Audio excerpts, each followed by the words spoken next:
Alhamdulillahi Rabbil Alamin. Wassalatu wassalamu ala asyrafil anbiya'i wal mursalin. Wa ala alihi wa sahbihi ajma'in. Qala rabbi syrah li sadri wa yassir li amri. Wahlul uqdatan min lisani yafqahu qawli. Amma ba'd. Pertama sekali, terima kasih Tuan Zaim, khususnya sahabat-sahabat, rakan-rakan sepengajian sekalian. Saya doakan mudah-mudahan tuan-tuan dalam keadaan sihat walafiat, dalam keadaan terus bersemangat untuk kita berbincang berkaitan dengan asas kenali bagi ilmu hadis ni, insya-Allah. Jadi tuan-tuan sekalian, kita sambung pembacaan kita pada pagi ini. Kalau tak salah saya, iaitu kita akan bincang jenis-jenis hadis dhaif. Ni hari ni panas tentang hadis dhaif. Nanti kita akan bincang sedikitlah kaitan dengan apa yang berlaku isu kita pada hari ini. Jenis-jenis hadis dhaif kita akan berbincang berkaitan dengan hadis muallaq, hadis mursal, hadis mursal sahabi, begitu juga hadis mu'dhal dan munqati' kalau sempatlah. Okey, kita akan pergi ke Sudan, kita akan buka soalan insya-Allah. Baik, tuan sekalian, pada pagi ini kita akan bincang berkaitan dengan hadis muallaq. Hadis muallaq. Walaupun kelas kita ni tuan-tuan, ia bersifat asas bagi ulum hadis, namun saya kira perkembangan kita ataupun kita sebagai penuntut ilmu, dia tak boleh hanya sekadar duduk di tahap itu saja. Maknanya kita kena berpindah ke tahap yang sesuai. Maknanya kena bertambah lagi pengajian kita, kena lebih dalam sikit perbincangan ataupun sebagainya, supaya kefahaman kita berkaitan dengan beberapa hal dalam ilmu hadis itu semakin mendalam sedikitlah. Kalau tak banyak pun mungkin dia masuk dalam sikit-sikit macam tu. Baik, jadi tuan-tuan sekalian, hadis muallaq kita tengok pada muka surat 81 ni. 102 ya. Baik, hadis muallaq kalau kita tengok muka surat 81, hadis ni tuan-tuan di antara jenis-jenis hadis dhaif, iaitu berkaitan dengan sanad. Jadi berkaitan dengan sanad ni ada beberapa jenis lah, antaranya hadis muallaq. Dia ada kaitan dengan sanad. Baik, kita tengok apa definisi dia. Al-muallaq huwa ma huzifa min awal isnadihi rawin wahidun au aktsaru au as-sanadu kulluhu. Yang bermaksud hadis muallaq adalah hadis yang gugur pada awal sanadnya sehinggalah perawi ataupun lebih secara berturut-turut, au aktsaru au sanadu kulluhu. Jadi kesimpulan awalnya ialah hadis muallaq ni dia sanadnya tu gugur, hilang sanad dia, perawi tu hilang. Pada mana? Pada awal sanad. Pada awal sanad ialah pada awal yang ni bermula daripada muhaddisin yang terakhir lah. Seperti Al-Imam Bukhari ke, Imam Malik ke, Imam Muslim, mula daripada situ, maka akan maknanya akan hilang satu perawi di situ, dan satu ataupun banyak dalam keadaan berturut-turut. Bukannya dia langkau-langkau. Sebab kalau langkau-langkau gugur sanad tu, dia ada istilah lain. Sebab tu tuan-tuan dirahmati oleh Allah, nama-nama ni tuan-tuan, hadis muallaq, hadis mu'dhal, hadis munqati' ni pada zaman mutaqaddimin dia tidak ada istilah-istilah ni. Seperti mana Khatib Al-Baghdadi, bahkan Imam Tirmizi pun mereka membedakan di antara hadis-hadis ni mereka yang memulakan mempelopori hadis-hadis, menjenamakan kembali nama istilah-istilah hadis-hadis ni, sehingga kan mutaakhirin kena banyak kerja untuk mereka menganalisis pada apakah perubahan yang berlaku dalam ilmu hadis ni. Jadi bila lepas tengok sanad pada awalnya gugur dan berturut-turut pada awalnya, ini orang panggil muallaq. Ini mutaakhirin yang letak. Adapun mutaqaddimin pada 300 tahun awal hijrah tu tidak ada istilah-istilah ni, apatah lagi pada zaman sahabat. Jangan nak tanyalah Abdullah bin Umar ada tak sebut muallaq, hadis muallaq, tak ada lah konformnya. Karena itu perkembangan ilmu. Ya. Baik.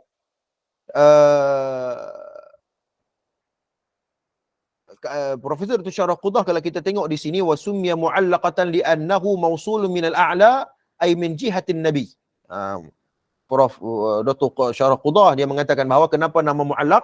Kerana muallaq ini kerana mausulun minal a'la, dia sambunglah, maknanya daripada awal tu dia gugur, tapi yang last kali tu tabi'in, sahabah sampai ke Nabi ada dia punya perawi dia.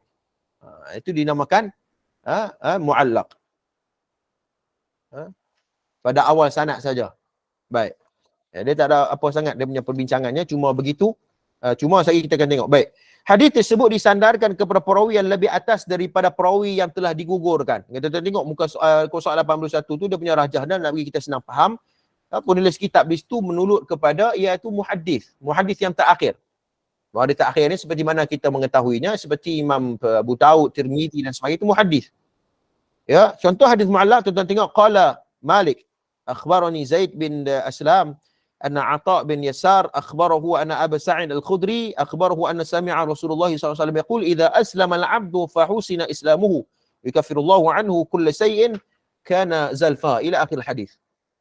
Ya, rujukannya dalam Sahih Al-Bukhari dalam Kitabul Iman. Tuan-tuan tengok nah. Hadis ni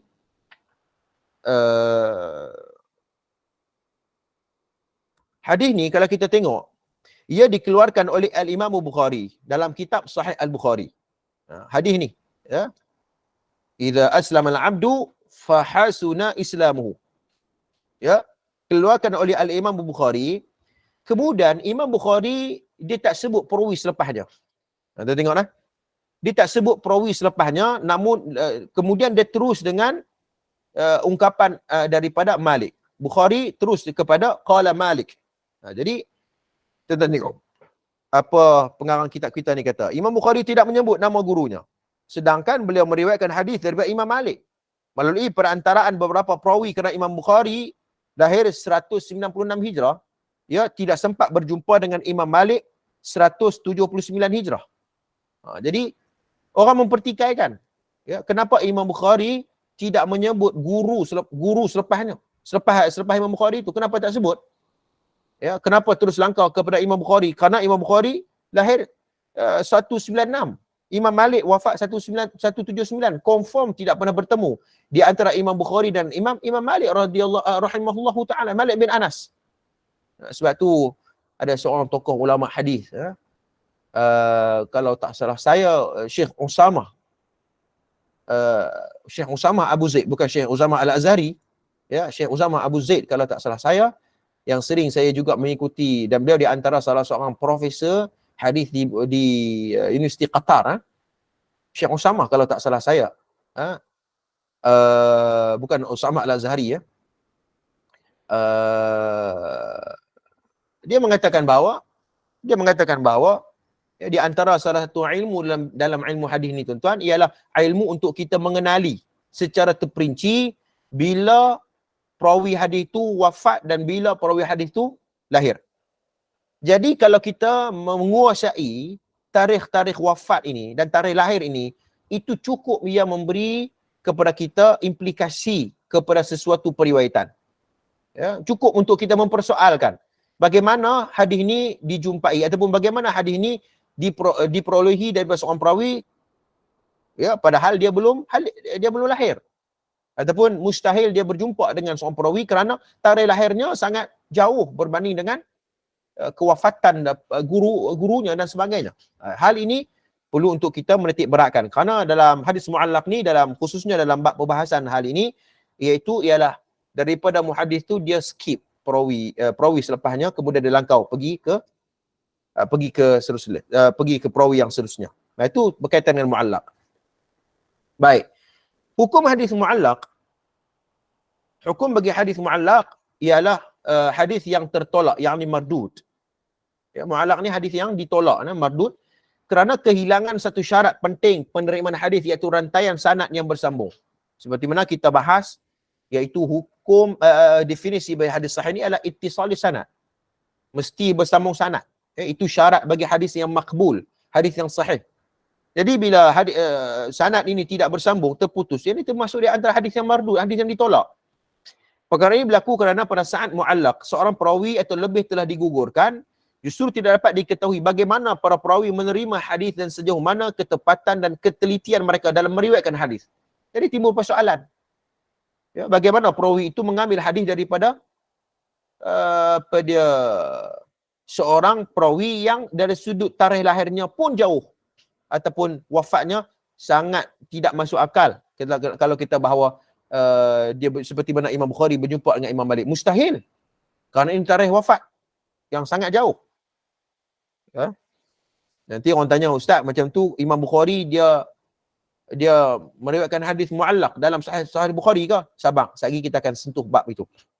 Ya, nanti kita akan sebut tentang hadis muallaq di sisi Imam Bukhari dalam jami' sahihnya. Ya, cuma secara umumnya hadis muallaq ni hadis yang mardud, ditolak kerana terputus sanad. Okey. Baik, tuan-tuan tengok muka surat 83, dia punya nota dia. Walaupun hadis muallaq merupakan hadis yang ditolak, tetapi dalam sahih Al-Bukhari ianya dianggap sahih. Nampak? Ya, walaupun hadis muallaq ni ditolak dalam kitab-kitab lain dan sebagainya, tapi dalam sahih Al-Bukhari hadis muallaq ini berdasarkan dua sebab. Dianggap sahih muallaq hadis muallaq yang diriwayatkan oleh Imam Bukhari dianggap dinilai sahih disebabkan dua benda ni. Disebabkan dua syarat ni. Syarat yang pertama ialah hadis muallaq yang diriwayatkan oleh Imam Bukhari dalam Sahih Al-Bukhari pada sebahagian tempat secara bersambung mausul. Namun hadis itu telah disebut secara muallaq pada tempat yang lain untuk mengelak daripada ya kitab itu menjadi panjang. Kitab itu menjadi panjang. Ini kalau kita tengok juga ya, kata Profesor Dr. Syarah Qudah, dia mengatakan bahawa di antara cara Imam Bukhari menulis hadis-hadis dalam kitab Al-Jami' Musnad Sahih Al-Bukhari ialah Imam Bukhari ni dia tak suka nak la yuhibbu an yukarrira as-sanada. Imam Bukhari dia tak suka nak ulang balik sanad yang dah aku dah sebut dah pada asalnya. Hadis usul tu ya, hadis muallaq tu hanya bersandarkan kepada sanad yang sudah ada pada hadis asal atau pada hadis usul. Tuan-tuan boleh memahami tak? Tuan-tuan kalau tak faham tuan-tuan tanya terus nah. Imam Bukhari ni dia sudah ada hadis yang sudah ada sanad yang sempurna. Namun ada hadis-hadis yang lain disebut hadis muallaq. Hadis muallaq tu hanya menyongkok ataupun hanya mana kata dia sudah ada dah sanad dia.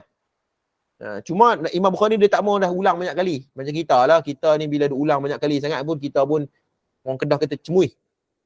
Kan? Kita nak pergi lebih jauh, kita nak pergi lebih mendalam ya. Dalam perbincangan ilmu ni ya, dia duk ulang hak tu mengaji pun kelas yang akan datang berulang yang sama. Jadi tidak ada perkembangan. Imam Bukhari begitu sikapnya, dia tak mau buang masa.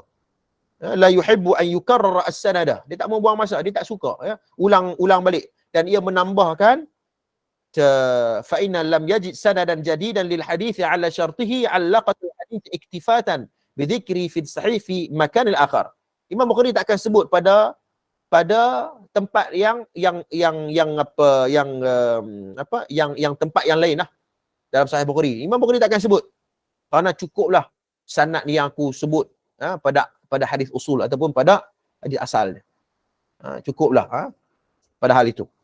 Baik, itu syarat yang pertama. Maknanya jangan kita rasa bahawa hadis muallaq, Imam Bukhari ada hadis muallaq nah. Ya, banyak ke?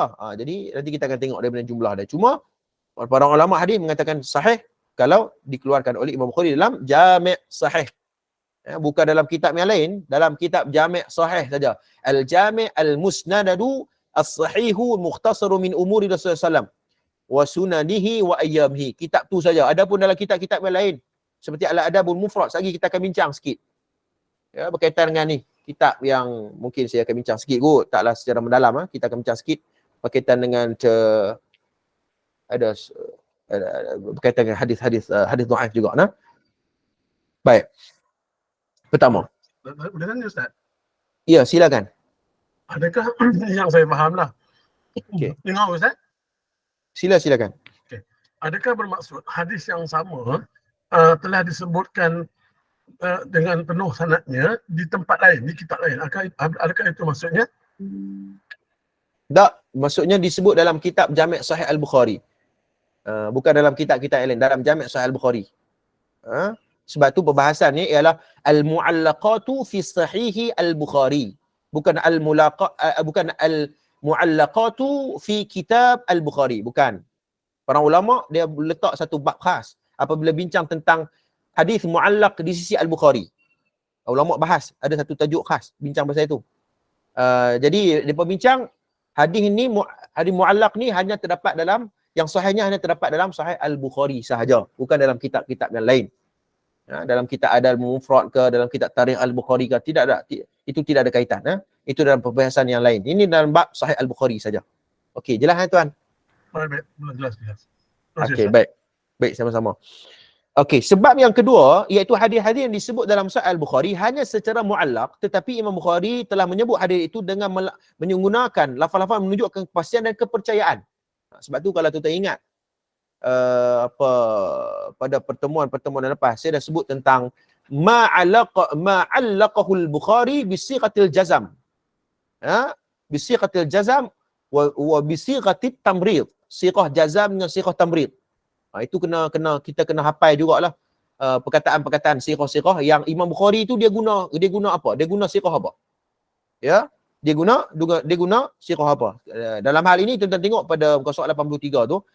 Dalam hal ini Imam Nawawi menulis hadis-hadis muallaq yang disebut oleh Al-Imam Bukhari dengan menggunakan lafaz-lafaz yang jelas, menunjukkan kepastian seumpama seperti zakara, qala, fa'ala, amara, rawa. Ini lafaz jazam, sighah jazam. Okey, sighah ni maknanya lafaz perawi itu apabila dia ambil hadis tu daripada perawi yang seterusnya tu dia guna apa? Sighah apa? Kalau sighah jazam itu bermaksud bahawa hadis tu menggambarkan hadis tu dicatat sanadnya. Imam Bukhari Amirul Mukminin fil hadis, dia bukan saya saja apabila dia menyebut tentang sighah jazam seperti amara ataupun rawa dan sebagainya, itu pastinya ada sandaran, ada sanad. Okey, itu jadi maknanya kita tengok apa dia. Jadi kalau Imam Bukhari itu dia guna sighah jazam, bermaksud hadis tu walaupun dia muallaq, walaupun hadis tu muallaq, Imam Bukhari skip nama perawi selepas itu dan dia guna perkataan qala ataupun zakara ataupun rawa, maksud hadis tu boleh diterima pakai. Okey, ini perincian lah, ini perincian. Bukan semua hadis muallaq ditolak . Wa amma kemudian ada sedikit tambahan kalau saya membaca dalam buku yang lain, iaitu ma'allaqahu al-Bukhari bisighatil tamrid ay bighairi jazam mithlu qila dhukira ruya fa hadha sanadu yudrasu kulluhu wa fi sahih wa dha'if. Baik, kalau Imam Bukhari menggunakan lafaz tamrid, ini kena faham bagi elok tuan-tuan. Kalau Imam Bukhari menggunakan lafaz sighah tamrid, iaitu seperti bighairi jazam, yakni yang orang panggil apa, istilah yang tak kemas, sighah yang tidak kemas, seperti qila, dhukira ataupun ruya, ulama hadis mengatakan bahawa ada hadis fahadha sanadu yudrasu kulhu, mesti kita kena teliti balik. Imam Bukhari pun kita kena teliti. Teliti bukan semua. Sebab tu selain daripada kitabullah ni, terdedah dengan kesilapan. Para ulama hadis kata apa? Kalau Imam Bukhari guna lafaz sighah tamrid, kita kena kaji balik. Kita kena pergi lagi, kita kena analisis lagi. Wa fihi sahihu wa dha'ifu. Ada yang sahih dan ada yang dhaif. Ada yang sahih dan yang dhaif. Imam Bukhari. Dia kata, hang ni lebih pandai daripada Imam Bukhari ke? Lah, dia bukan kira macam tu, tuan-tuan. Dia bukan kira macam tu. Sebab tu apabila kita bercakap tentang soal akademik dan ilmiah ni, dia merempuh siapa pun, tokoh-tokoh ataupun sebagainya. Yang penting kalau kena dengan disiplin ilmu, kita kena terima. Itu saja. Para ulama kata kalau ni sahih, kalau dhaif. Apa dia? Dan wa adadul muallaqat fi sahih al-Bukhari, bilangan hadis muallaq dalam sahih al-Bukhari ini hampir 1341 hadis. Banyak tuan-tuan. 1000 lebih. Apa dia? Kullaha muttasilah. Semua 1341 ni semua sahih. Hadis muallaq di sahih al-Bukhari, dalam kitab sahih al-Bukhari sahih belaka. Kecuali muallaq yang mengandungi 160 hadis.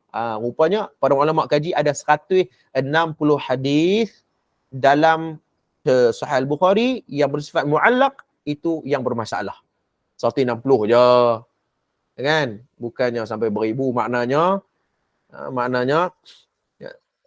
Amirul Mukminin fi hadis pun kadang-kadang dia tak terlepas daripada melakukan kesalahan. Ala kulli hal, ini adalah ijtihad di kalangan para ulama. Ya. Baik. Hadis muallaq. Ya. Baik. Hadis muallaq ni tuan-tuan, dia dikategorikan sebagai hadis yang terlalu berat, dhaif ke ataupun terlalu ringan? Boleh tak siapa boleh bagi respon kepada saya?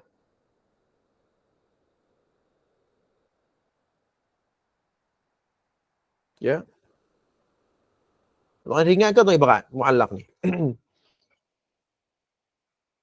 Okey. Hadis muallaq ni tuan-tuan ialah dikategorikan sebagai hadis dhaif yang ringan. Dhaif yang ringan. Hadis al-muallaq. Dhaif yang ringan. Hadis muallaq ni hadis dhaif yang ringan kalau ada sanad yang lain. Kalau ada sanad yang lain, ya, ia boleh dinaikkan taraf menjadi hasan li ghairi. Dhaif ringan. Baik.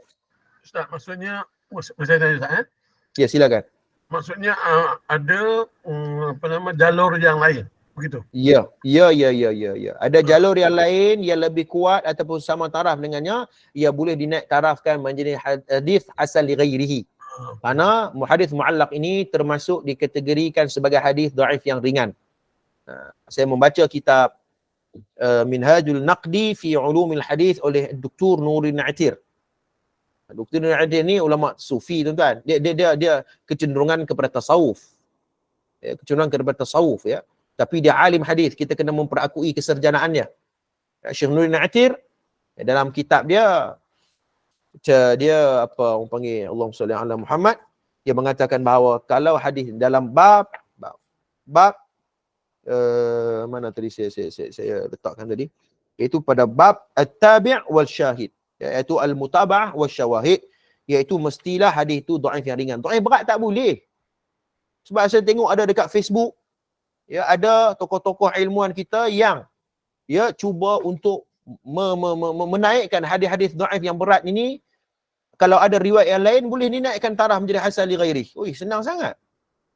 Metodologi apa yang diguna? Saya tidak tahu, saya tidak menjumpai perbahasan itu secara ya.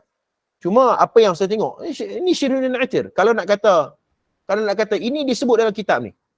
Ya. Kalau nak kata, kalau dikritik begitu, kita kena kata bahawa dia Wahabi ya. Kan? Padahal dia ahli sufi. Macam mana? Ustaz, kalau hadis muallaq dia ada jalan lain tapi muallaq juga. Ya, dhaif yang ringan kalau bertemu dengan dhaif yang ringan dia boleh jadi hadis hasan li ghairi. Begitu. Dia tak boleh rendah daripada martabat yang apa yang contoh dhaif hadis muallaq tiba-tiba hadis munkar. Tak boleh lah. Ataupun hadis apa lagi ya? Matruk. Ataupun hadis yang perawi yang ditujuh al-kadhib, berdusta. Yang tu dia tak boleh naik jadi hasan li ghairi, tak boleh. Okey, jelas adapun kalau hadis lain seperti hadis muallaq ke, hadis mursal, hadis mu'dal, hadis munqati', ini semua boleh dinaikkan taraf. Ini sebab ini dikategori sebagai hadis dhaif ringan. Ini sebahagian ulama berpendapat begitu. Dhaif ringan. Ada dalam bab tuan-tuan. Dalam bab ini saya bahas sikitlah tuan-tuan. Tak apalah. Kita bukan nak masuk periksa apa kan, kita nak belajar kan. Dalam kitab Naqdul Hadis fi Ulumul Hadis ya. Dalam bab tabi' wa syawahid ya. Kata Syekh Nuruddin Atir. Rahimahullahu taala. Ya, dia kata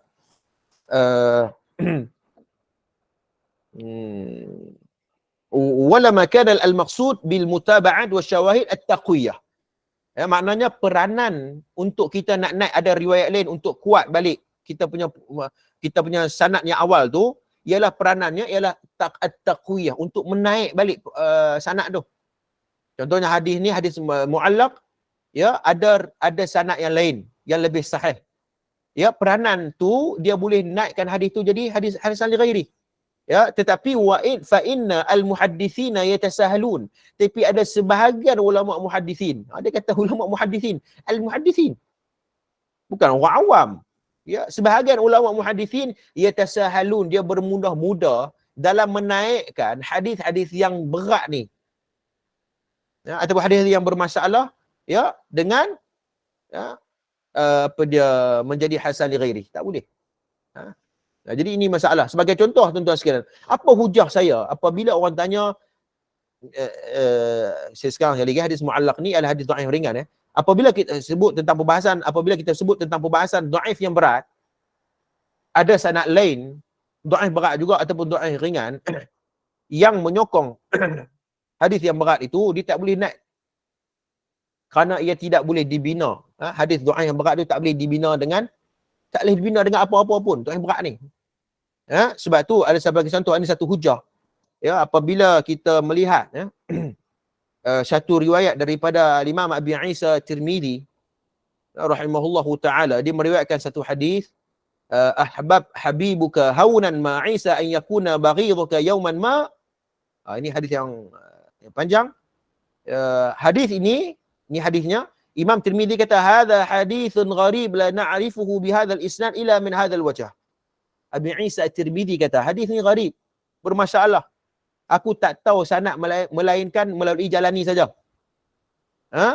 Kemudian ada hadis lain. Kononnya kita nak buat naiklah hadis ni. Jadi hasan li ghairi. Ya, berjumpai hadis diriwayatkan oleh wa haditsun yarwihu aidan Al-Hasan bin Dinar an ibn Sirin bima qad yuham annahu kharaja bidzalika an gharabah wa taqwa lakin Al-Hasan bin Dinar syadidud dhaif. Ya, jumpa sanad lain, ya, sanad tu ada perawi yang bernama Al-Hasan bin Dinar. Al-Hasan bin Dinar, ulama hadis menilai syadidud dhaif, terlalu berat. Al-Imam Al-Zahabi dalam kitabnya Al-Mughni, dan lihat juga At-Tadribur Rawi, Imam Zahabi kata tarkuhu, aku tinggal hadis ni. Ya, aku tinggal hadis ni dan li'annahu la yaslahu lil mutaba'ah. Kata Imam Zahabi rahimahullahu taala, perawi yang makna sanad yang satu lagi tu kita tak boleh ambil dia untuk menguatkan pada hadis yang nombor satu tadi ni. Jadi kesimpulannya ialah saya tak tahulah metod mana yang orang guna, ya. Hadis berat, kalau ada lagi sanad yang lain yang berat juga sama dengan dia boleh naikkan jadi hasan li ghairi. Saya pun tak tahu apa metodnya yang guna, wallahu alam, ya. Kalau nak kritik Nuruddin Atir. Nuruddin Atir ni seorang ulama sufi. Kalau nak tuduh dia sebagai Wahabi. Kan? Ni Nuruddin Atir. Dia sendiri tulis dalam kitab dia. Sebab tu kadang-kadang apabila kita ni kadang-kadang kita duk bahas. Duk mempertahankan kita punya pendirian. Kadang-kadang dia tersilap tembak. Dia tersilap ambil senapang tembak kawan dia sendiri. Kan? Jadi kita, sebab tu kalau kita duduk dalam lampangan ilmu, dada kita akan luas. Kita tak kira siapa yang kena dengan qawaidul ilm, disiplin ilmu, maka ia berada dalam kebenaran. Tak kiralah siapa pun yang cakap. Okey, baik, tak apa, habis tu. Hadis al-muallaq selesai. Baik, kemudian kita pergi ke hadis yang seterusnya, iaitu hadis pada muka surat 84, hadis mursal. Yang ni dia panjang sikit pembahasan dia, tuan-tuan. Hadis mursal ialah huwal hadithul ladzi saqata min akhirih isnadihi man ba'da at-tabi'i sawa'un kana at-tabi'i kabiran aw saghiran. Yang bermaksud hadis mursal ialah hadis yang terputus sanadnya di bahagian akhir, iaitu selepas tabi'in. Tidak kira sama ada tabi'in yang besar ataupun tabi'in yang kecil. Ini definisi hadis mursal. Ya, maknanya apa perbezaan di antara hadis muallaq dan hadis mursal? Muallaq tu pada awal sanad, selepas hadis tu, Bukhari ke Malik ke Imam Malik ke Imam Muslim ke, selepas tu. Hadis mursal ni dekat tabi'in tu. Dia punya skip perawi tu dekat tabi'in, gugur nama sahabat. Itu hadis mursal. Nama sahabat hilang. Hal ini juga disebut oleh para ulama hadis, hadis alladhi rafa'ahu tabi'in ghair mukhdarami ila Nabi sallallahu alaihi wasallam, wa hadha huwa at-ta'rif alladhi sana'tamiduhu. Definisi hadis mursal ni banyaklah, tuan-tuan. Tapi yang muktamadnya ialah hadis yang daripada tabi'in Ya, ghail apa dia, terus kepada Nabi SAW. Tidak ada nama sahabat. Digugurkan nama sahabat.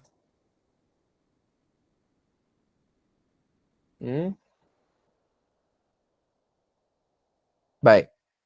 Hadis mursal. Baik, kita tengok tuan-tuan. Contoh bagi hadis mursal. Contoh bagi hadis mursal, ya, an ibni Jurayj an Ata an Nabi SAW, idza sa'ida al-minbar aqbala biwajhihi 'ala an-nas faqala assalamu alaikum. Daripada Ibnu Jurayj, daripada Ata, bahawa Nabi SAW apabila naik ke mimbar, beliau menghadapkan wajah beliau ke orang-orang lalu mengucap assalamualaikum. Hadis ni dalam Musannaf Abdul Razak. Musannaf Abdul Razak. Baik. Kita tengok dia punya rajah dia. Ata dalam hadis di atas adalah Ata bin Rabi'ah. Jadi tuan-tuan, Ata ni banyak. Nama Ata ni banyak. Tuan-tuan boleh tengok dalam Tadribur Rawi ataupun Tahdzibut Tahdzib ataupun Tahdzibul Kamal. Rupanya nama-nama ni tuan-tuan kadang-kadang dia ulang. Sebab tu peranan untuk kita mengetahui siapa ayahnya, siapa apa kunyahnya, apa dia punya laqabnya, itu penting, ya. Ata di sini merujuk kepada Ata bin Abi Rabi'ah, seorang tabi'in besar. Beliau mendengar dan mengambil hadis dari sejumlah para sahabat, tetapi bagi hadis ini, hadis yang dikatakan berasal daripada Nabi adalah terputus sanadnya pada peringkat sahabat mursal. Jadi ini tabi'in besar. Ya, tabi'in besar ni banyak guru-gurunya ialah di kalangan para sahabat. Tapi dia skip nama sahabat, dia terus langkau pergi dekat Nabi. Contohnya dia kata apa? Dia ni tabi'in besar. Kemudian dia kata anan Nabi SAW. Terus dia kata Nabi bersabda. Patutnya katalah sahabat dulu, daripada sahabat apa Abu Bakar ke, Allah bin Umar ke, Abu Hurairah ke, tapi dia skip nama sahabat. Ini dinamakan hadis mursal. Baik. Apa hukum hadis mursal?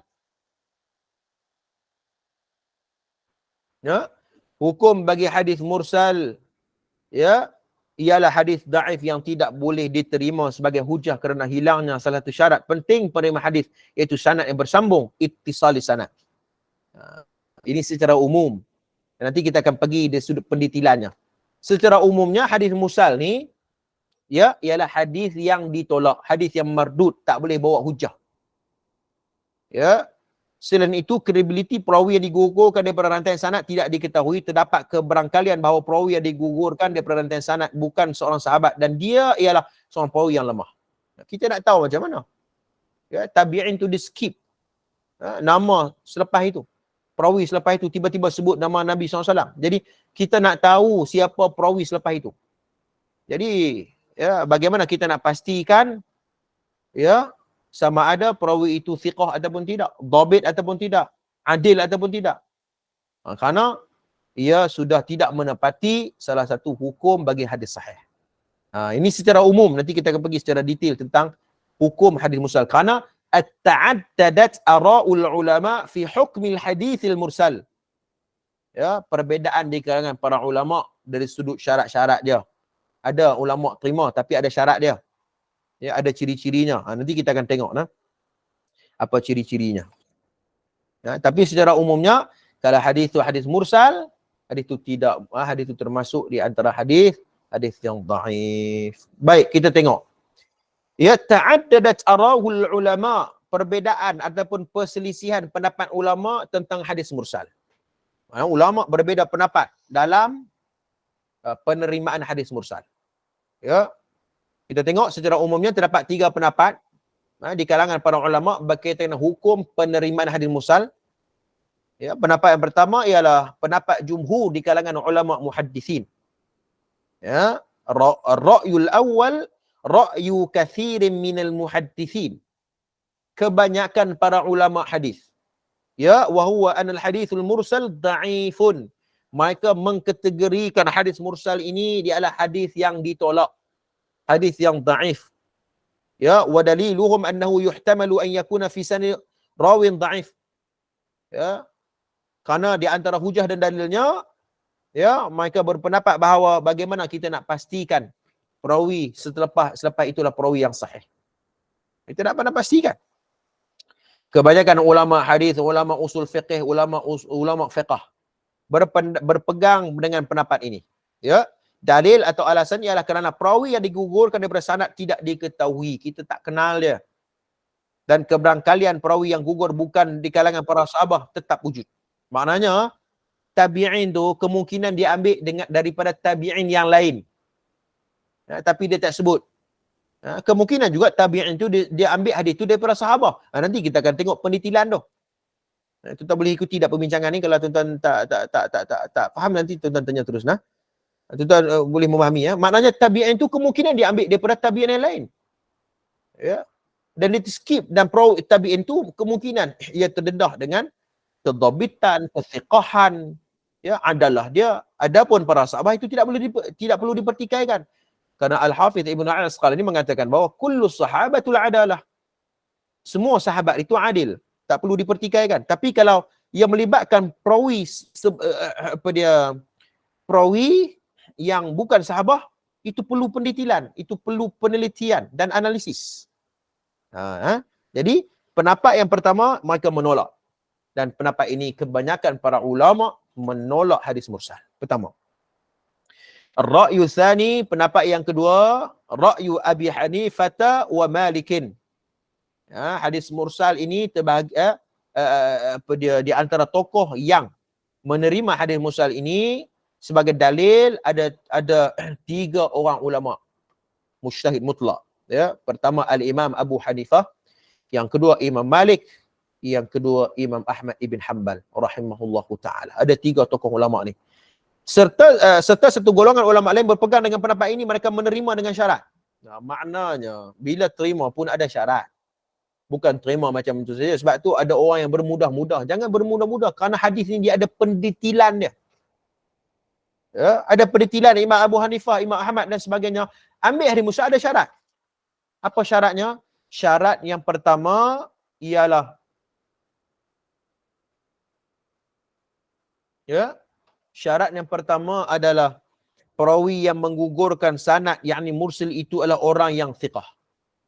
Jadi kalau orang tanya kita, ya, hadis mursal boleh kita terima, tapi kita kena tengok siapa yang melakukan mursal itu, yang disebut sebagai mursil. Siapa isim fa'il tu? Siapa yang buat tu? Jadi orang yang buat tu siapa? Kalau yang buat tu ialah di kalangan perawi yang thiqah, mursal dia boleh diterima. Mursalnya boleh diterima. Tapi kalau perawi itu laisa thiqah, tidak thiqah. Nak tahu thiqah tak thiqah ni, dia ada kitab dia lah. Kita kena belajarlah dirasat asanid tu. Ataupun ilmu al-jarh wa ta'dil, ada satu kitab di waktu saya pergi Mekah baru ni, saya beli kitab dirasat al-asanid. Kitab ni pelajar-pelajar Universiti Madinah. Dia pun belajar kitab ni. Ini sukatan dia punya sukatan belajar lebar lah. Dia pun kena mengaji dirasat al-asanid. Bincangkan tentang bagaimana untuk kita mengkaji perawi itu sama ada dia thiqah ataupun tidak. Jadi nak kena kaji lah. Dia bukan ambil macam tu saja. Itu syarat. Syarat yang kedua ialah mursal itu hanya mengambil riwayat dari perawi yang thiqah. Ya, hujah mereka ialah sudah pasti bahawa seorang tabi'in yang thiqah tidak mungkin akan berkata Rasulullah telah bersabda, melainkan apabila dia sendiri mendengar hadis itu daripada orang yang lebih thiqah juga. Ya. Maknanya dia ambil, maknanya yang dia gugurkan tu ialah di kalangan perawi yang thiqah. Hak tadi ni iaitu dia mursil, dia yang melakukan. Kita kena tengok siapa yang lakukan. Yang kedua, siapa yang dia gugurkan. Yang pertama tadi saya ulang sekali, takut saya pening, takut saya berbelit saya sebut. Pertama kita kena tengok siapa yang melakukan mursal tersebut. Kalau thiqah, okey, boleh terima. Yang kedua syaratnya ialah kita kena tengok siapa yang dia gugurkan. Kalau dia gugurkan itu di kalangan perawi yang thiqah, ya, kita boleh menerima mursal tersebut. Mungkin kita nak dapatkan macam mana, sebab dia tak sebut melalui sanad yang lain. Ya, melalui sanad yang lain kita menjumpai ada sanad lain, rupanya dia skip nama perawi itu thiqah. Jadi mursal itu boleh diterima. Itu dia punya syaratnya. Kalau tak cukup syarat tak boleh. Hadis itu termasuk hadis yang dhaif. Okey? Baik, itu pendapat yang kedua. Pendapat yang ketiga, ar-ra'yu tsalits.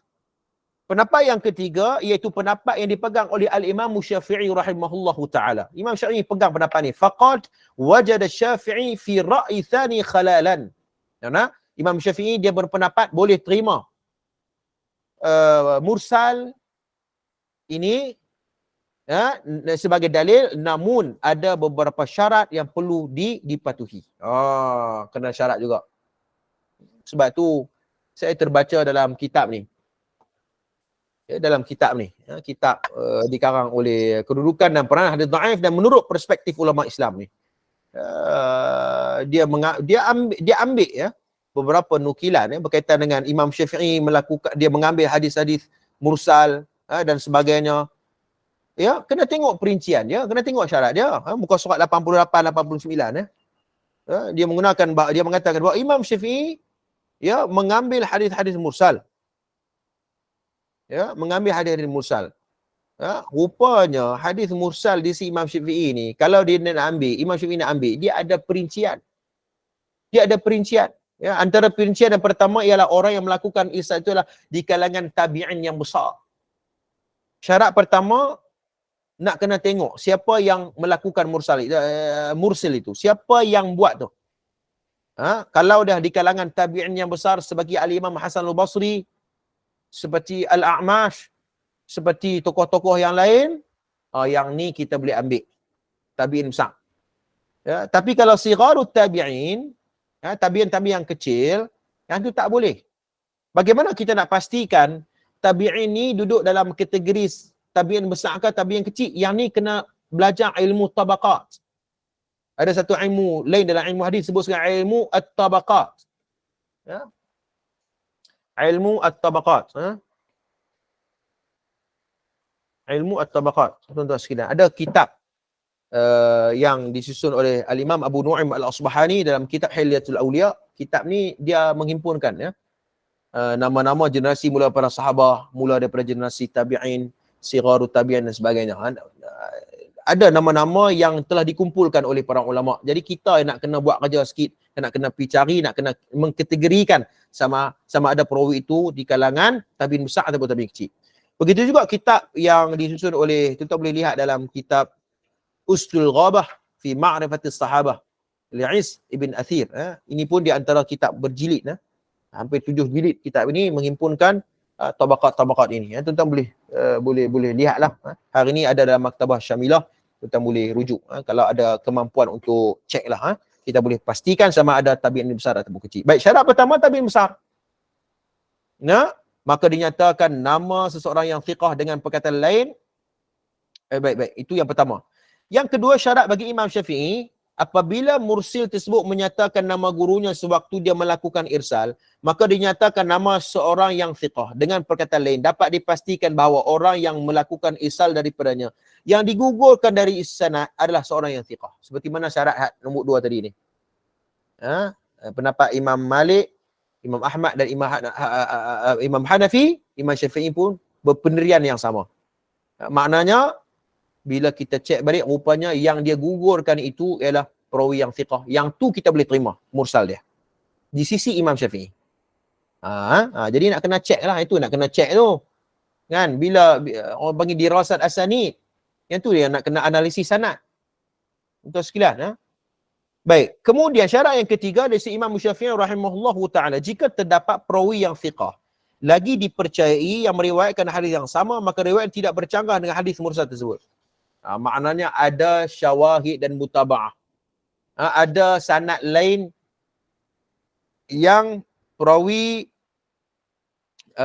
tersebut kita menjumpai ada perawi yang dalam sanad yang lain itu lebih thiqah. Dan dia tidak bercanggah dengan hadis mursal yang awal tu. Jadi hadis mursal tu boleh diterima di sisi Imam Syafi'i. Okey.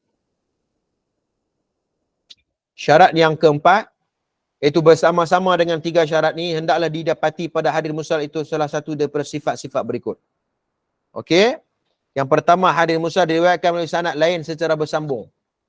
Jadi seperti mana perbahasan tadi ni, kalau ada sanad yang lain yang bersambung, ya, boleh diguna pakai bagi hadis mursal tersebut. Yang kedua, hadis mursal itu turut diriwayatkan oleh sanad yang lain. Sanad itu pula perawinya mengambil hadis dari guru yang berbeza daripada hadis mursal yang dinatakan pada awal tadi. Sanad itu pula perawinya mengambil hadis dari guru yang berbeza daripada hadis mursal yang dinatakan pada awal tadi. Jadi maknanya hadis awal tu hadis mursal, tapi kita cek balik ada sanad yang lain. Ya, sanad yang lain tu dia ambil pada guru jalan yang berbeza. Okey, dia ambil pada tariq ataupun jalan yang berbeza, dan tariq dan jalan tu ialah thiqah, perawi yang thiqah, maka mursal yang awal tadi ni boleh untuk kita mengambil hujah. Kita boleh mengambil hadis tersebut. Tapi syarat kena ada perawi yang lebih thiqah pada sanad yang lain. Yang ketiga, hadis tersebut bersesuaian dengan kata-kata para sahabat. Jadi disebut sebagai athar sahabat, ungkapan-ungkapan para sahabat itu disokong oleh ungkapan-ungkapan para sahabat. Jadi seperti mana kita tahu bahawa hadis mursal itu mestilah disokong dengan ucapan para sahabat. Ucapan sahabat pastinya tidak akan berbohong di atas nama Nabi SAW. Bismillah.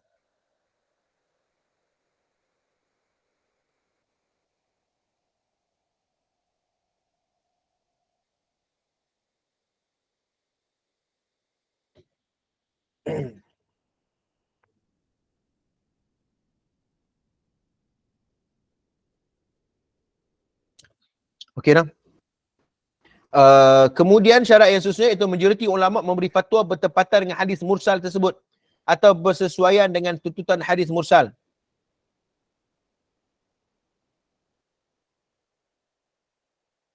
Okey, jadi majoriti para ulama berfatwa bertepatan dengan hadis mursal tersebut atau bersesuaian dengan tuntutan hadis mursal tersebut. Maknanya para ulama-ulama lain ya memberi fatwa ya terhadap kefahaman dan juga matan hadis mursal tersebut. Baik, di sini ada perincian tuan-tuan. Dia bukannya kira kalau ada ulama memfatwa walaupun hadis itu mursal kita boleh terima. Jangan faham macam tu. Ya, seperti mana syarat yang telah diikat. Jangan kita pergi ambil hujah ni saja. Kalau macam tu senanglah. Mana-mana dalam kitab-kitab fiqh, dalam kitab-kitab hadis ke dalam kitab-kitab fiqh yang hadis itu dihukumkan hadis itu mursal, ya, lalu ulama itu berpandukan kepada hadis mursal tersebut, kemudian kita kata mana hadis itu boleh apa? Sebab ada dalam kitab fiqh, dalam kitab lain-lain. Mana boleh? Sebab hadis itu walaupun mursal, dia ada syarat-syarat yang mengikat dia. Jangan berpandu kepada syarat ini sahaja. Dan hal ini saya nak kritik tu, saya nak sebut. Ada perbahasan berkaitan dengan kitab ni. Ya, dia tidak al-jami' wal mani'. Dia mengambil satu hujah, kemudian dia tidak mengikat dengan hujah-hujah yang lain. Itu masalah. Ya, seperti mana pada muka surat dalam kitab ni, dalam kitab ni. Bukannya kitab yang kita baca ulu hadis ni. Sekejap saya tengok dia punya perbahasan dia.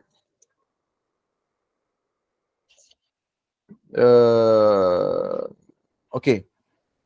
Tengok dia kata isu-isu sekitar hadis dhaif pada bab yang keempat. Masalah kedudukan hadis dhaif yang diterima pakai ramai umat Islam.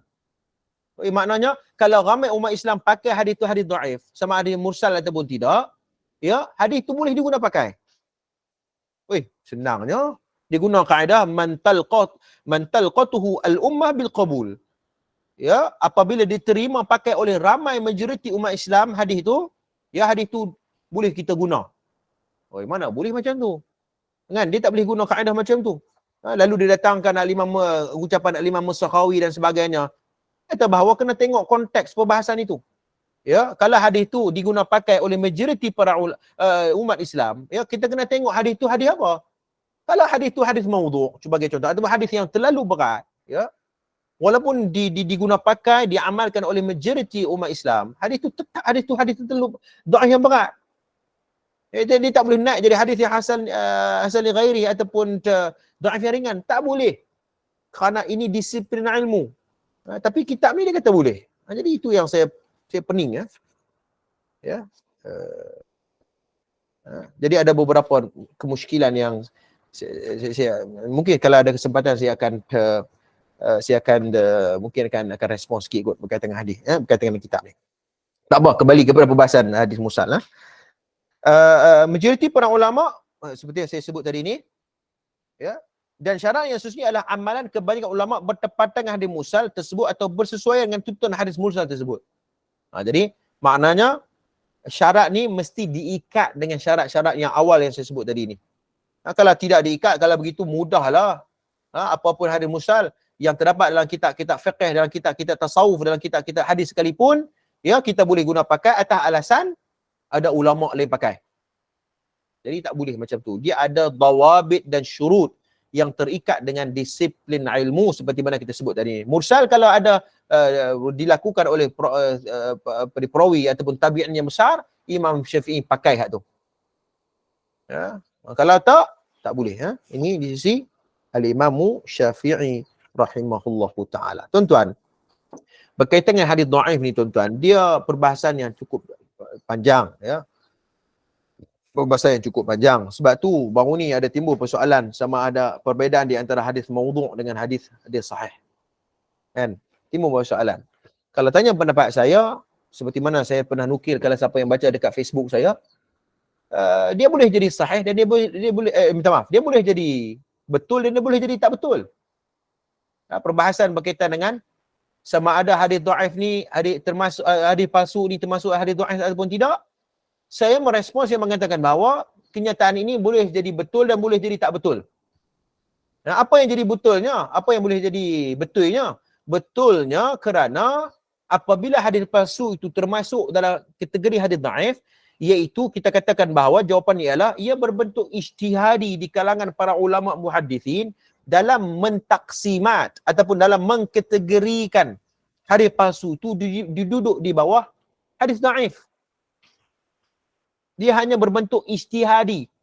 Nak bermasuk hadis maudhu', tajuk dia ni masuklah hadis maudhu', hadis sahih, hadis dhaif ke ataupun dia kita asing.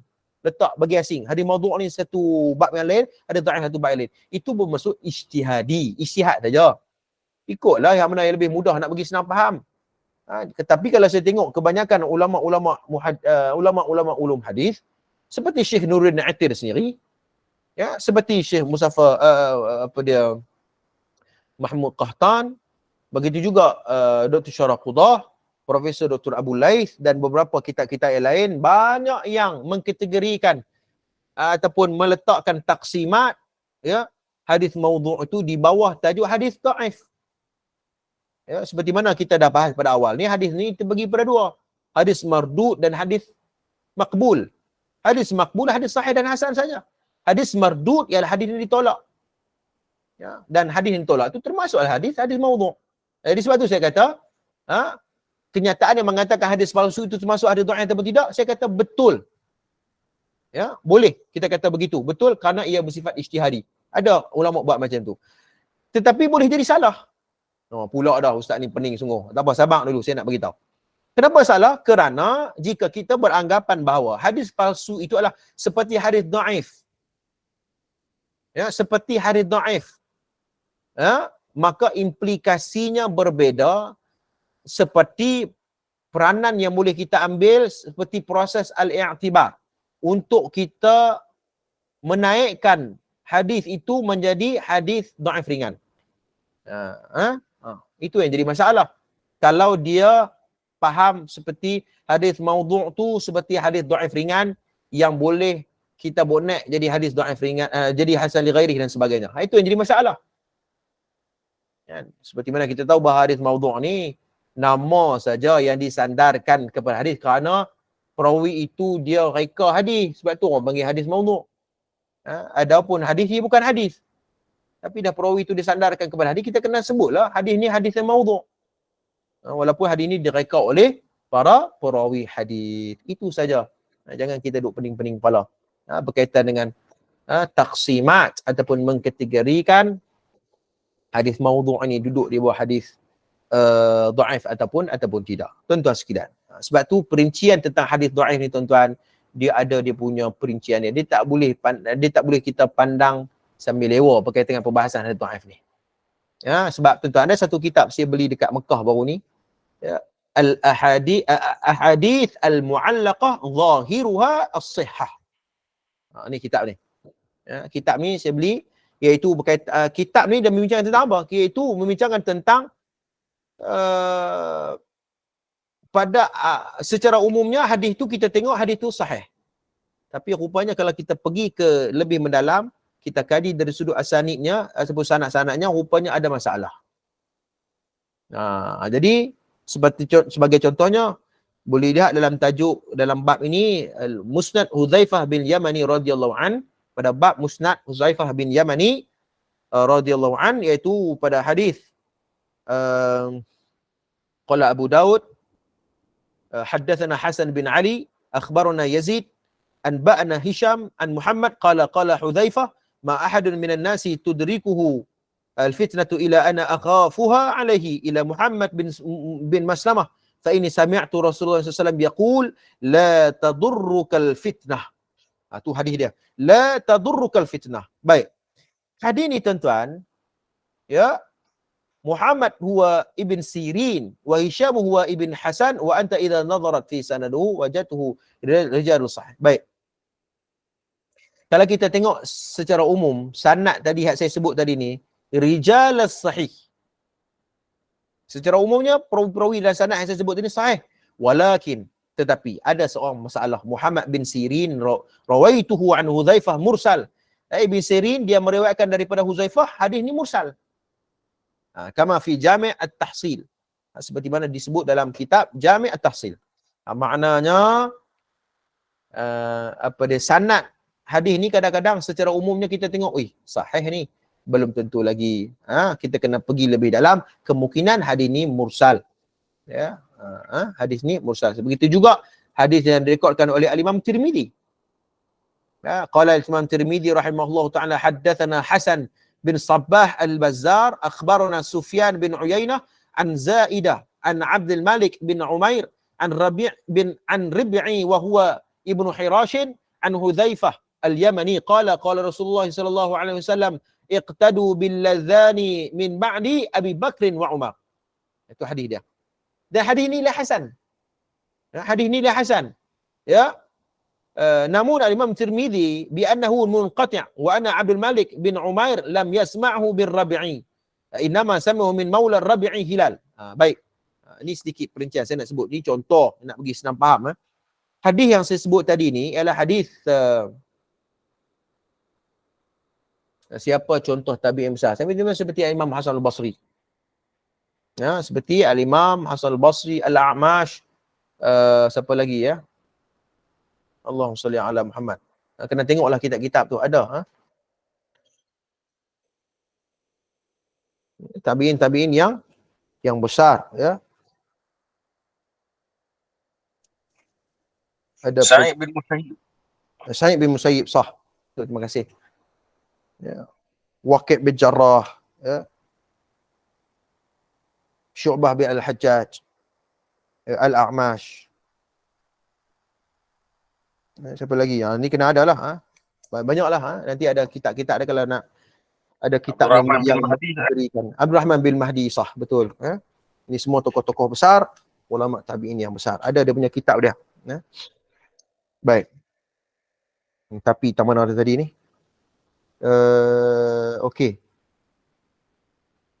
Hadis yang saya sebut tadi ni, hadis riwayat Imam Tirmidzi. Hadis ni dia hasan. Hasan. Tapi bila kita cek balik, rupanya Abdul Malik bin Umair ya lam yasma' bir Rib'i. Dia tak dengar pun daripada perawi yang bernama Rib'i. Ya, rupanya dia dengar daripada Maula Rib'i. Maula Rib'i, bukan Rib'i, Maula Rib'i. Para ulama menilai Maula Rib'i ini, hal ini disebut oleh dalam Al-Munawi dan Faidul Qadir. Ibn Hajar Asqalani dan Abu Hatim Ar-Razi menilainya sebagai majhul. Jadi poin yang saya nak sebut bahawa hadis yang saya sebut tadi nampak hasan. Tapi bila kita pi lagi jauh, rupanya ada masalah. Rupanya Abdul Malik bin Umar tak dengar pun hadis tu daripada Rabi'i. Dia dengar daripada maula dia. Dan hadis maula Rabi'i ni terkenal dengan majhul. Siapa yang kata? Al-Munawi dalam Fathul Qadir. Ibn Hajar Asqalani sebut. Bahkan Abu Hatim Ar-Razi pun menyebut hal yang sama. Ini di antara salah satu contoh. Banyaklah contoh-contoh yang kita boleh belajar. Contoh-contoh ni disusun oleh para ulama insya-Allah. Baik, kemudian habis berkaitan dengan hadis mursal. Baik, sumber-sumber bagi hadis mursal ni antara kitab penting untuk mengenali hadis mursal ialah seperti berikut. Pertama, Al-Marasil. Ini jamak bagi mursal lah. Al-Marasil karangan Al-Imam Abu Daud Sulaiman bin Ayyash As-Sajistani, wafat 275 Hijrah. Ini pun ulama mutaqaddimin. Imam Abu Daud Al-Marasil. Begitu juga Al-Marasil karangan Imam Abi Hatim Ar-Razi yang wafat sekitar 327 Hijrah. Jadi ulama-ulama ni mereka mengumpulkan hadis-hadis mursal ni pada buat kerja lama dah. Cuma kita hari ni saja tuan-tuan sekalian yang kena terjun dalam khazanah lautan ilmu yang telah disusun oleh para ulama hadis ni ataupun ulama-ulama Islam kita.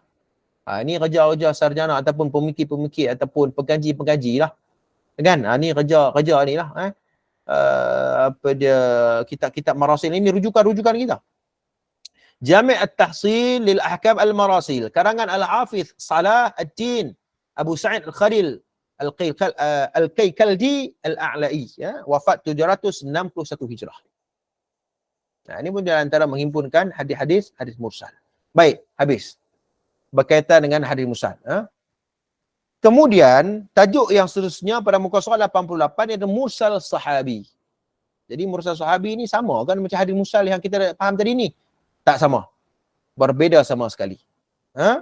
Ada mursal sahabi, kalau kita tengok definisinya, ialah mursal sahabi ialah hadis yang mengandungi sebarang keterangan tentang Nabi yang diriwayatkan oleh sahabat. Ma akhbara bihi sahabi min qaulin aw fi'lin Rasulullah SAW.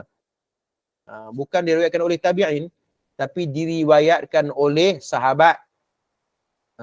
Okey, tapi kenapa dibubuh? Tapi kenapa bubuh nama mursal sahabi? Ya. Sebab sahabat ni yang meriwayatkan hadis tu.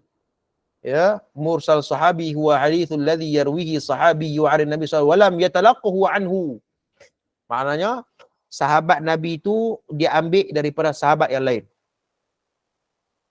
Benar?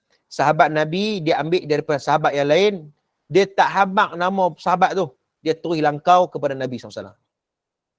Itu orang panggil mursal sahabi. Ya, mursal sahabi. Okey. Sedangkan sahabat tersebut tidak menyaksikan sendiri peristiwa tersebut. Macam contoh kuliah kita ni kan, ada 33 orang yang duduk dalam perbincangan kita ni, kan? Dia tak duduk pun, dia tak tengok pun saya, dia tak dengar pun ucapan-ucapan saya, tapi dia ambil daripada kawan-kawan hak duduk dalam majlis ni. Kan? Kemudian dia kata, aku yang mendengar Ustaz Ihsan sebut sekian-sekian. Itu orang panggil mursal. Kalau sahabat orang panggil mursal sahabi lah kan. Jadi macam tu perumpamaan analogi nak bagi senang faham. Dia tak duduk pun dalam majlis tu, dia dengar daripada orang lain ataupun dia dengar sahabat tu, dia dengar daripada sahabat yang lain. Dia skip nama sahabat tu, disebut sebagai mursal sahabi. Ya, dia tidak mendengar secara langsung daripada Nabi, sama ada kerana umurnya yang terlalu muda atau lewat memeluk Islam. Disebut sebagai mukhadram. Mukhadram ni sama ada dia lewat memeluk Islam ataupun dia waktu dia kecil nak faham lah. Kan? Apa yang Nabi habaq dia tak faham. Ya, seperti mana yang berlaku kepada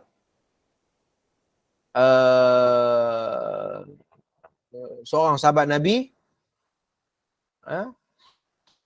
Kalau tak salah saya, saya tak ingat. Beliau waktu dia sangat kecil, waktu Nabi SAW, dia memang Islam lah, tapi dia kecil. Tapi bila dia besar, dia banyak berguru dengan para sahabat-sahabat yang besar yang lain. Jadi bila dia banyak berguru, dia banyaklah hadis dia. Dan bila dia banyak hadis, dia tak sebut nama sahabat tu, dia sebut terus daripada Nabi SAW. Itu disebut sebagai mursal sahabi. Samurah bin Jundub. Ya. Bukan nama sahabat kecil tu Samurah bin Jundub. Samurah bin Jundub, betul? Di antara salah seorang ada. Samurah bin Jundub. Terima kasih Tuan Nasir. Tuan Abdul Basir. Banyak maklumat Tuan Basir ni, hadis ni. Kalau ada apa dia kesilapan dan sebagainya, tolong mohon tegur.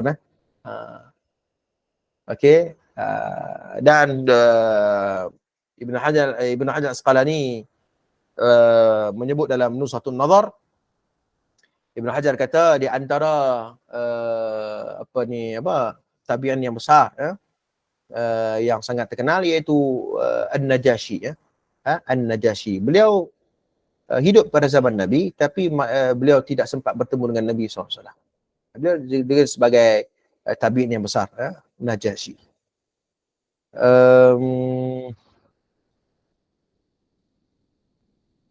Tak apa, yang tu dulu yang saya nak sebut. Baik. Jadi sedangkan beliau mendengar daripada sahabat yang lain. Sekejap tuan-tuan, bateri saya nak habis dah. Sekejap. Bateri laptop.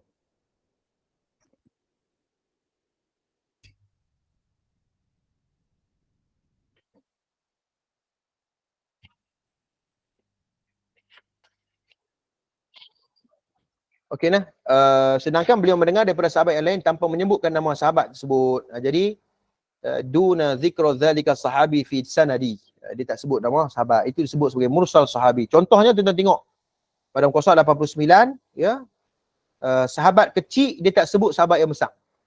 Sigharul sahabah dia tak sebut nama kibarul sahabat. Terus sanad kepada Nabi sallallahu alaihi wasallam.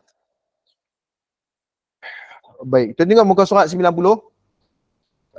Aisyah belum dilahirkan semasa wahyu mula diturunkan kepada Nabi SAW. Beliau tidak menjelaskan daripada siapa beliau mendengar tentang permulaan wahyu yang diturunkan kepada Nabi. Oleh itu, hadis ini mursal.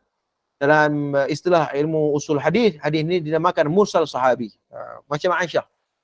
Kan, Aisyah kan mana pernah, Aisyah tak pernah berkahwin lagi waktu Rasulullah menerima wahyu. Macam mana dalam babul wahyu, dalam bab hadis penerimaan wahyu daripada Nabi SAW terima wahyu, pasal apa Aisyah banyak riwayat?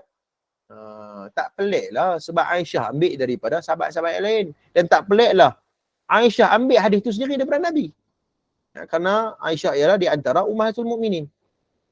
Tapi golongan-golongan orientalis, dia gunakan hujah ini, dia tak mengaji ni mursal-mursal sahabi ni. Golongan-golongan orientalis ni tuan, dia tak belajar ni mursal sahabi ni. Dia tak tahu ni. Kemudian dia kata Aisyah reka sendiri wahyu yang Tuhan sampaikan kepada Nabi, kepada Muhammad. Orang orientalis, Goldziher, Robert Skatz dan sebagainya. Padahal kita tahu bahawa hadis ini dikategorikan sebagai hadis mursal sahabi. Tak ada masalah pun. Aisyah dia boleh ambil daripada sahabat-sahabat yang lain. Baik. Mursal sahabi adalah hadis yang diterima makbul. Maknanya mursal sahabi bukan hadis mursal yang ditolak.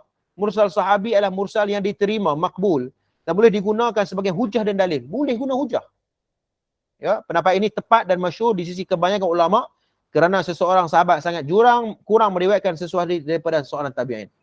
Maknanya sahabat Nabi ni sangat kuranglah ambil riwayat daripada tabi'in. Ya. Kebanyakan mereka ambil daripada sahabat-sahabat yang lain. Ya.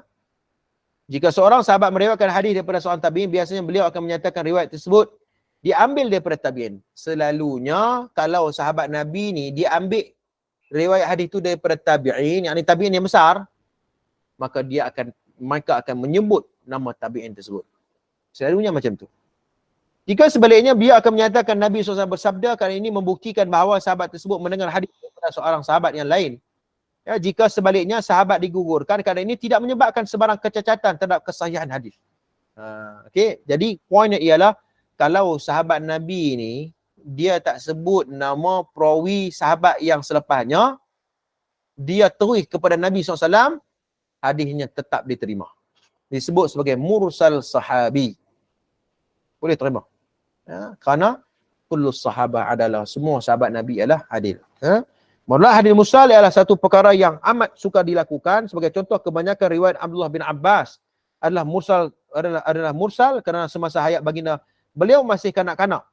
sewaktu baginda wafat beliau berumur 13 tahun. Nampak? Ni saya sebut tadi ni, had tadi ni Abdullah bin Abbas. Abdullah bin Abbas ni waktu dia umur 13 tahun, Nabi dah wafat dah.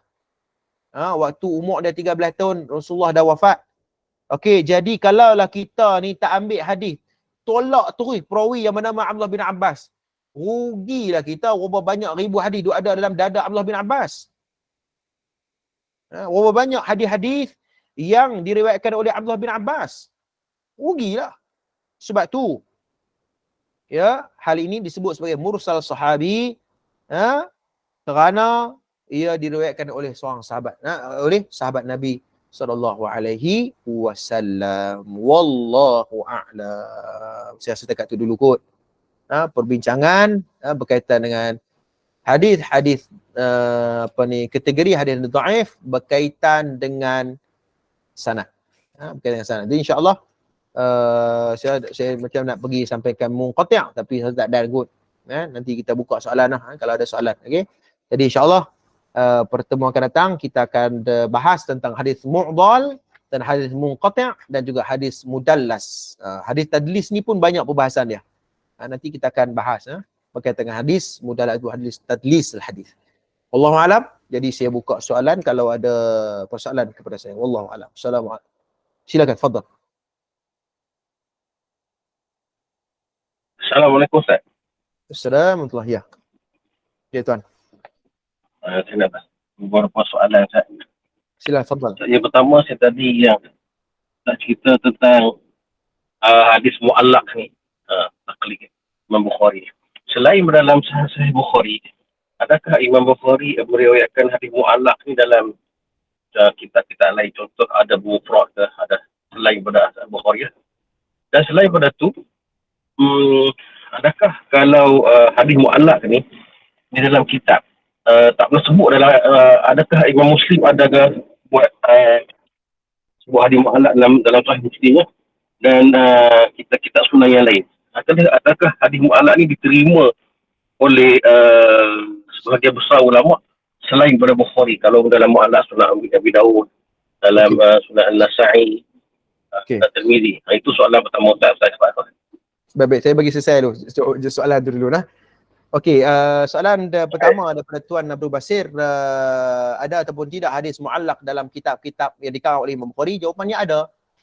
Okey, jawapannya ada. Mungkin ada dalam kitab Tarikh At-Tabari, mungkin ada Tarikh Al-Bukhari, mungkin ada dalam kitab Al-Adabul Mufrad.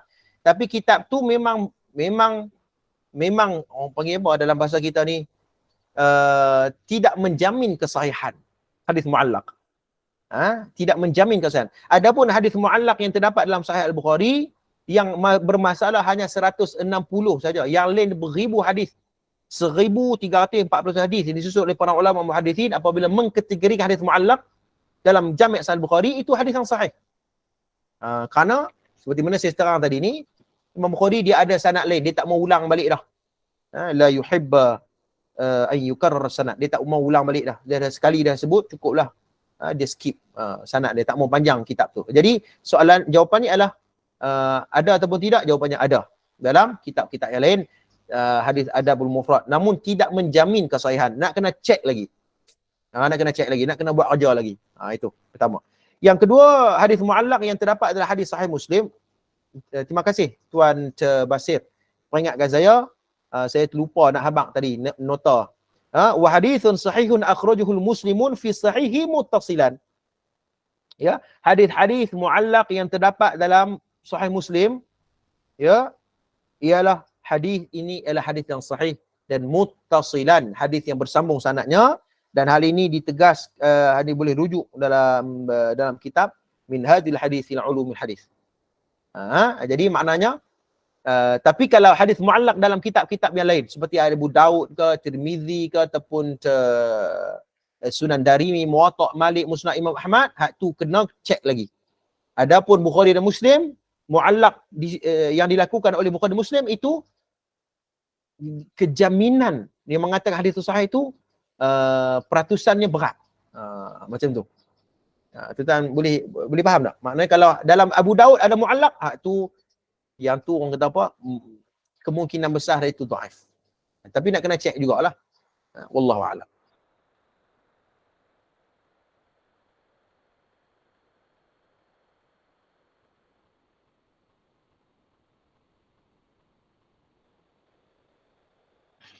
Bismillah.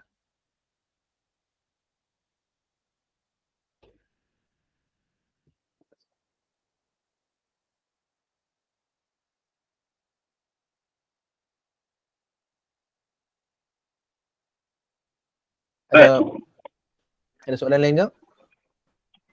Ada soalan lain tak tentang hadis silakan. mursal tadi Ustaz? Okey, silakan. Contoh ya.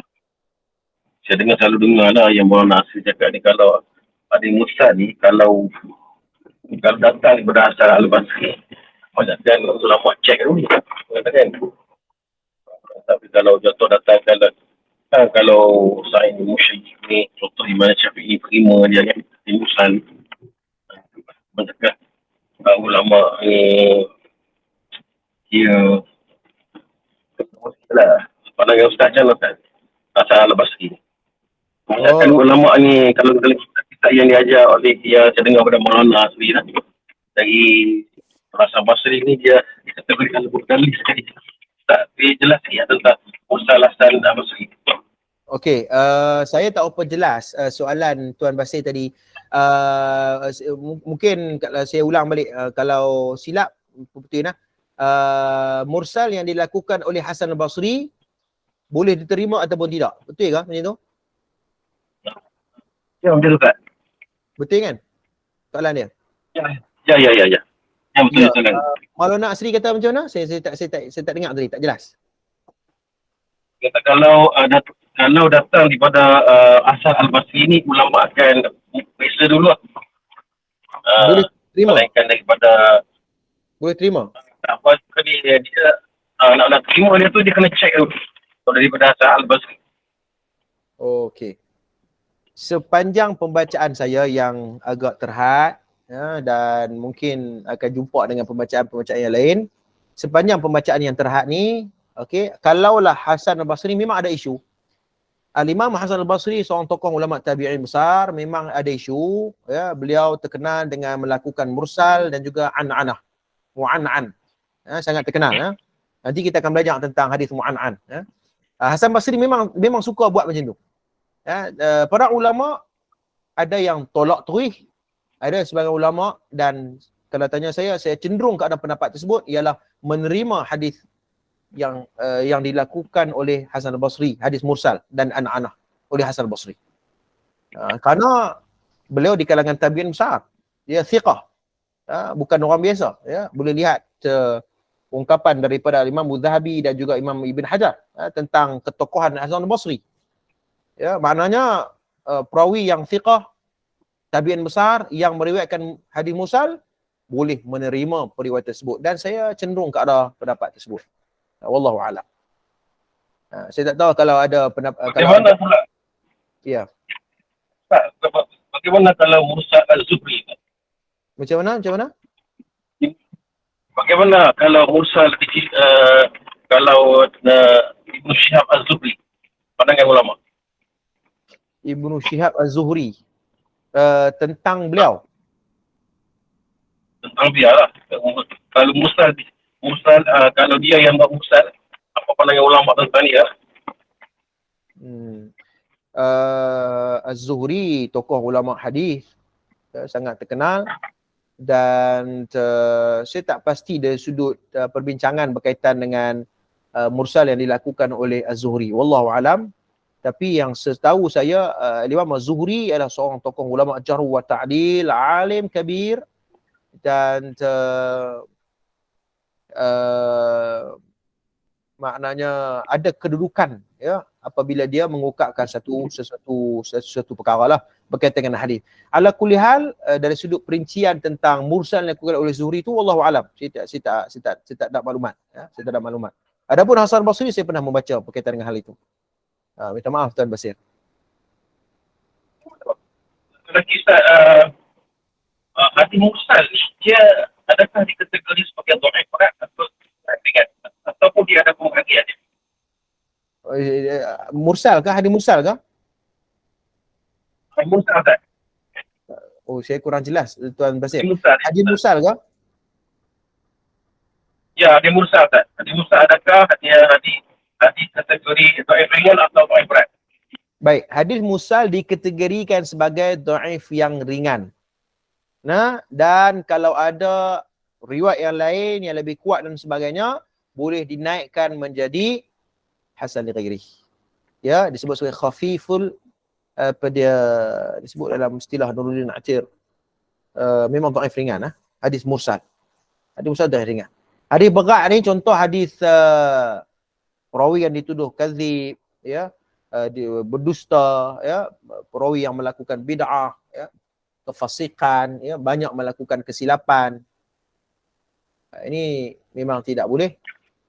Seperti hadis munkar, hadis ma'lul, muharraf, muttarib, musahhaf. Ini semua hadis-hadis yang tidak boleh dinaikkan menjadi hadis apa dia hasan li ghairi. Ya. Allahu a'lam. Itulah hadis mursal. Ustaz kita ya. Sila tuan. Saya Roslan Muhammad dari Kuching. Saya nak tanya berkaitan dengan hadis mursal lah. Okey, silakan. Kalau kita pendapat saya lah macam Imam Malik, Abu Hanifah kan, dalam kitab Muwatta, dalam Musnad Abu Hanifah kebanyakan dia mengamalkan hadis mursal. Contoh Imam Malik tu ada juga hadis mursal, banyak juga hadis mursal, tapi dia kaitkan dengan dengan amalan-amalan orang Madinah, menyebabkan hadis tersebut menjadi sahih.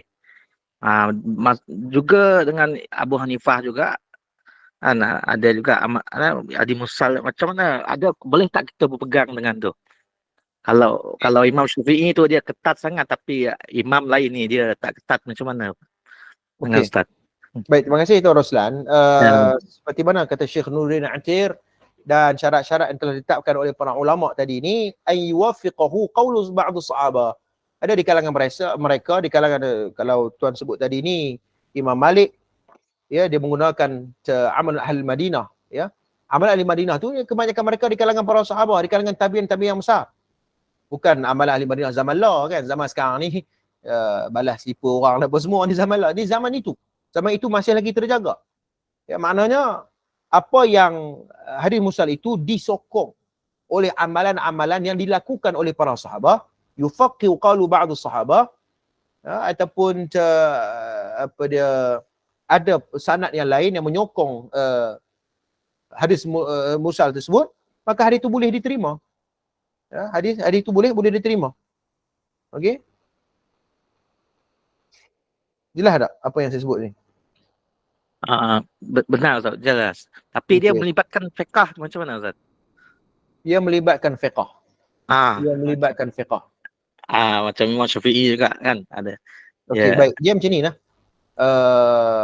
Satu imam mujtahid ni dia ada dia punya qawaidul istinbat. Ya, qawaidul istinbat, ya, boleh tengok dalam kitab Usul Ifta' wal Adabuhu karangan Dr. Muhammad Taqiyuddin Osmani. Kitab ni saya tengok sambil lalulah, tapi dia ada bincang tentang bagaimana para ulama usul fiqh ni, ulama-ulama mujtahid ni seperti Bukhari, seperti Syafi'i, Hanafi, Hanbali dan sebagainya, mereka ada qawaidul istidlal, mereka ada dia punya istinbat dia. Imam Malik di antaranya adalah amal ahli Madinah. Ya, Imam Malik di antara qawaidul istidlal dia adalah amal ahli Madinah. Ada perbahasan dalam lagi lah. Dan ia menjadi satu dalil. Walaupun kita kata bahawa mursal itu termasuk hadis dhaif, tapi kena tengok perincian dia. Imam Malik bila kata hadis mursal tu makna dia masih lagi menerima, tapi ada syarat. Ada syarat-syarat tu yang mengikat, ya, yang kita nak keluarkan mursal itu daripada hadis dhaif. Tuan-tuan faham tak? Memang secara umum mursal tu hadis dhaif, tapi Imam Malik dia ada syarat dia. Okey, untuk ambil hadis mursal ni ada syaratnya. Bila kena syarat tu, dia boleh ambil sebagai sumber hukum. Syaratnya seperti kita sudah bincang tadi ni. Antaranya sebut tadi adalah dilakukan oleh sebahagian Allahumma salli ala Muhammad, di kalangan para sahabat. Ya, yang tuan sebut tadi amal ahli Madinah. Ya, yang berada di tanah Hijaz itu. Ini saya petik dalam kitab Syekh Nuruddin Atir. Tak tahulah saya ada ataupun tidak perbahasan tadi ni.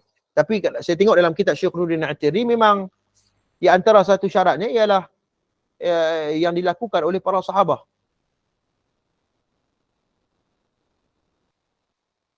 Dan ia boleh menjadi hujah. Ya, dia menjadi dalil. Okey? Jelas tak? Ya, kata ada Ustaz Mursal tu dhaif. Kita dah sebut ni. Ada dia punya syarat-syarat dia. Dia boleh jadi maqbul. Fayahtaju bihi. Fayahtaju bihi. Maknanya ulama mengambil nas itu kalau menepati hukum, menepati syarat-syarat dia. Okay, jelas tak? Jelas tak? Jelas. Okey. Boleh. Hmm.